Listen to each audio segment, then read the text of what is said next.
Saber Cotidiano apresenta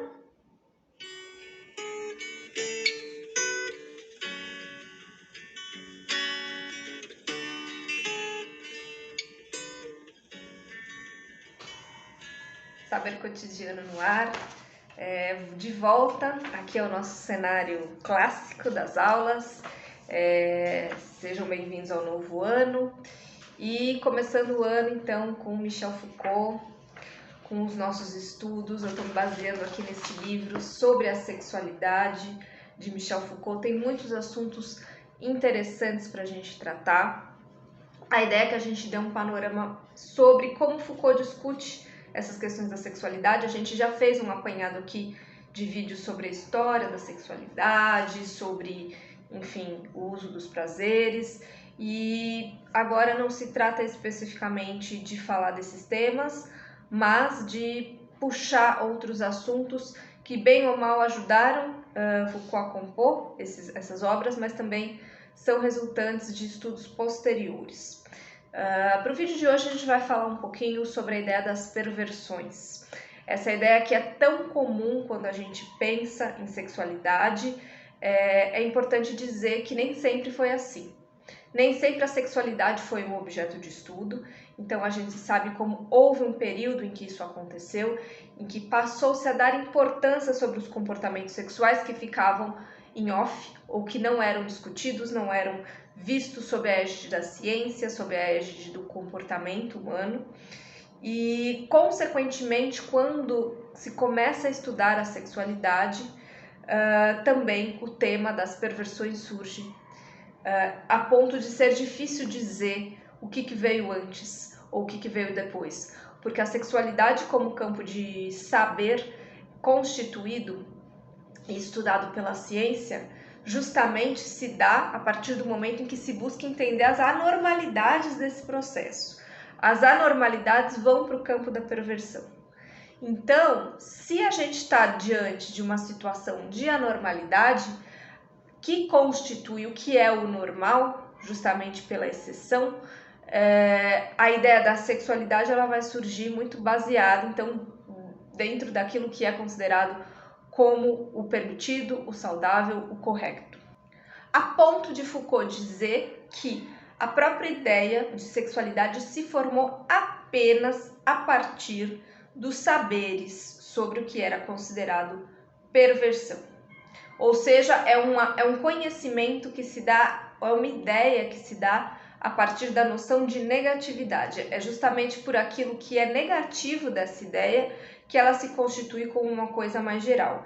E o que está negativo justamente está no campo das perversões. Até o século XVIII, vai dizer Foucault, as coisas eram meio confusas, né? Essas práticas eram meio confusas. Isso está no campo, o que é considerado perversão, isso está no campo da razão ou do irracional?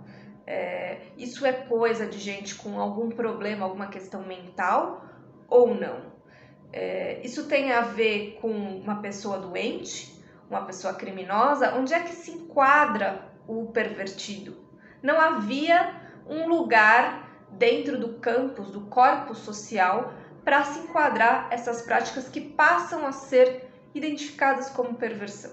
Isso vai ser um processo justamente a partir do estudo dessas práticas e da construção desse campo de saber envolvendo a sexualidade e que vai trazer, então, aonde se situar. Se vai ser crime, se vai haver um confinamento psiquiátrico, se é uma questão que pode ser trabalhada com a psicologia, com a psiquiatria. Ou seja, a questão da transgressão sexual ela tem por um bom tempo um status bem flutuante, até realmente pousar num campo considerado da doença.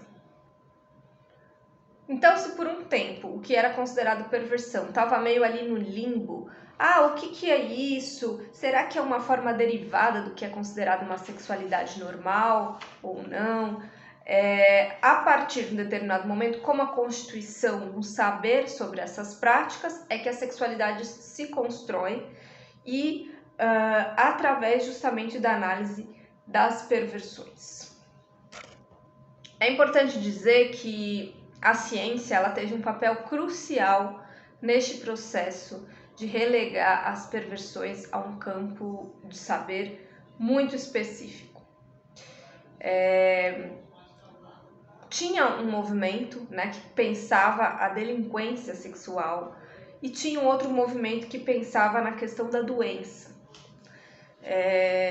E é claro que dentro dessas disputas, né, as coisas meio que se mesclavam.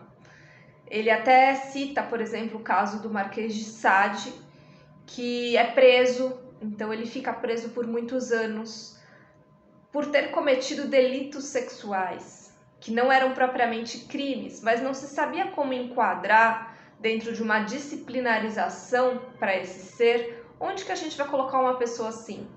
Na pior das hipóteses, a gente vai prender essa pessoa. Só que ele é preso e solto algumas vezes, justamente porque mostra esse limbo, essa dificuldade de enquadramento de todas essas questões. Só que, a partir de um determinado momento, se conclui, né, a partir principalmente do século XIX, que tinha o desvio sexual, ele estaria ali mais próximo à doença do que ao crime. Não que fosse uma associação direta com a doença, mas elas estavam mais próximas, elas trocavam elementos em comum. Não deixava de ser algo ainda indefinido, nem uma coisa nem outra, mas era importante classificar, era importante descrever, estudar, e para isso a ciência foi atrás das pessoas pervertidas, justamente como objeto de estudo para entender o que significava ter essas preferências, pensar dessa maneira, ter esse tipo de prática, ou seja, conferir uma certa inteligibilidade a esse campo e, consequentemente, colocar isso dentro de um enquadramento médico. E aí a gente tem dois movimentos interessantes. O estudo das perversões ligadas à biologia, a questões de nascimento, a questões das fragilidades das fronteiras biológicas, e tem a questão da psiquiatria com a chegada do Freud e seus estudos sobre a relação entre neurose e perversão, o quanto elas meio que se alimentavam. Não era uma relação de causalidade nem de paralelismo, mas é como se a gente escapasse da perversão indo para a neurose, mas isso não significa que a gente não tivesse passado pela perversão anteriormente, e aí vai ter todo o estudo da sexualidade infantil. Além disso, o que é importante nessa época é justamente que a ideia do homossexual ele passa a entrar e passa a ser classificado dentro desse espectro da perversão. E há uma busca constante de tentar explicar por que uma pessoa é homossexual, ou por que uma pessoa, na verdade, nem era uma constituição do ser, né? Mas era com uma constituição degenerativa do ser. Esse tipo de discurso que a gente ainda vê até hoje, então, é fruto desse momento histórico de identificação das perversões. E no campo dos estudos sobre as mulheres, sobre os seus corpos e sobre as suas mentes, também vai entrar em jogo nesse momento todo um discurso sobre a perversão feminina ligada a processos de esterilização, que tinha diretamente uma ligação do útero. Então, questões psicológicas, questões psiquiátricas, questões de histeria, questões de comportamento feminino atrelados a questões sexuais, gerando aí situações que poderiam ser consideradas de perversão, de transgressões, de fetichismos, de, enfim, uma série de comportamentos classificados como perversos. É importante dizer que todas essas análises, elas foram basicamente construídas muito com base no que Freud nos traz sobre o objeto sexual, sobre a constituição desse sujeito, sobre a ideia do que era considerado normal e anormal e considerado neurótico ou não neurótico, né? é muito difícil pensar num sujeito longe da neurose, assim como é muito difícil pensar num sujeito sem a perversão, porque a perversão é como se fosse um estado prévio à neurose e é um jeito que a nossa mente, que a nossa psique encontra para lidar com tudo isso. Só que há casos que escapam à regra e as pessoas... Há sempre algo que escapa. Então, nem sempre a gente vai conseguir, o sistema vai conseguir recalcar, digamos assim, esse sintoma e gerar outra coisa a partir daí.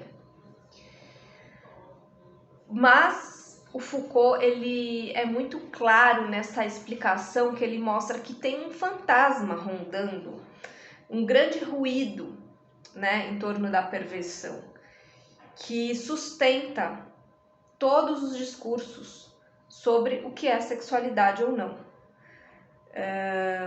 E que permite que isso se esquive, de alguma maneira, do que é considerado patologia.